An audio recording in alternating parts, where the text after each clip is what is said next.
नमस्कार दोस्तों, logical Hindu YouTube channel में आपका स्वागत है।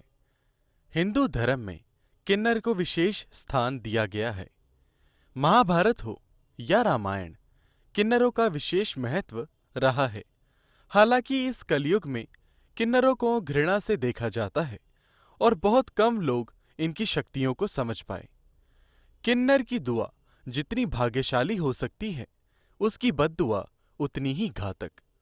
ये सच्ची कहानी सुमित की है, जो अनजाने में ही एक किन्नर के श्राप का शिकार हो गया और अपने पुश्तों तक का जीवन खराब कर दिया। सुमित द्वारका के निकट महावीर एन्क्लेव में रहता था। ऑफिस गुड़गांव में था, तो वो बाइक से रोज अप डाउन करता था। ये 2012 की बात रही होगी। सुमित द्वारका सेक्टर 1 की रेड लाइट से होकर गुड़गांव जाया करता था। उसी सेक्टर 1 की रेड लाइट पर कुछ किन्नर रेड लाइट पर खड़े वाहनों से पैसे लेकर अपना गुजर बसर करते थे। सुमित को उन किन्नरों से बेहद चिढ़ थी। जब भी कोई किन्नर उससे पैसे मांगने आता, वो उसे दुत्कार कर भगा देता। इस बात पर सुमित की कई बार किन्नरों से बहस भी हो जाती थी। मार्च 2012 की बात रही होगी। रोज की तरह लगभग शाम के 7 बजे सुमित सेक्टर 1 की रेड लाइट पर पहुंचा। वह शनिवार की शाम थी, इसीलिए रेड लाइट पर ज्यादा भीड़ न थी। हमेशा की तरह कुछ किन्नर द्वारका सेक्टर 1 की रेड लाइट पर खड़े वाहनों से पैसे मांगने लगे। कुछ देर बाद एक कमजोर सा किन्नर सुमित के पास आ गया। सुमित गुस्से से आग बबूला हो गया। तभी हरी बत्ती हो गई और सुमित ने किन्नर को पीछे हटाते हुए तेजी से बाइक दौड़ा दी।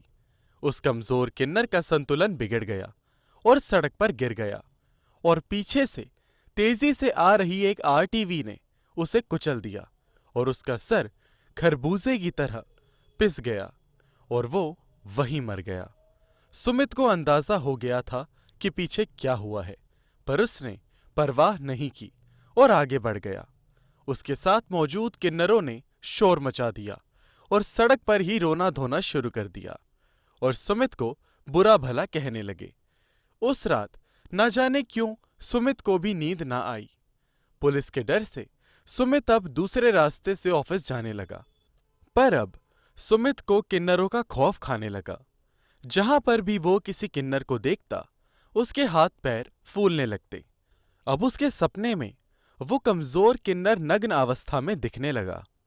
कई बार उसे सपने में प्रतीत होता कि वो उससे शादी कर चुका है और उसके साथ संबंध बना रहा है। इस तरह के सपने उसे हर दूसरे दिन आने लगे। सुमित का मन घृणा व आत्मग्लानि से भर जाता।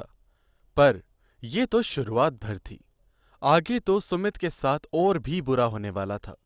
सुमित अच्छा कमाता था और उसकी शादी की बात भी चल रही थी। जून में सुमित की शादी तय हो गई। सुमित के सपनों में उसी किन्नर का आना अब तक थमा नहीं था। अब तो उसे ऐसे लगने लगा था कि किन्नर की आत्मा आसपास ही है और उसे देख रही है।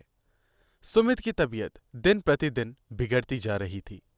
सुहाग रात वाली रात जब उसने अपनी पत्नी के करीब आने की कोशिश की, तो उसे पंखे पर उल्टा लटका वही कमजोर किन्नर दिख रहा था। सुमित डर के मारे कुछ भी नहीं बोल पा रहा था। उसे अब समझ नहीं आ रहा था कि वो इस मुसीबत से कैसे पीछा छुड़ाए। तो क्या हुआ सुमित के साथ?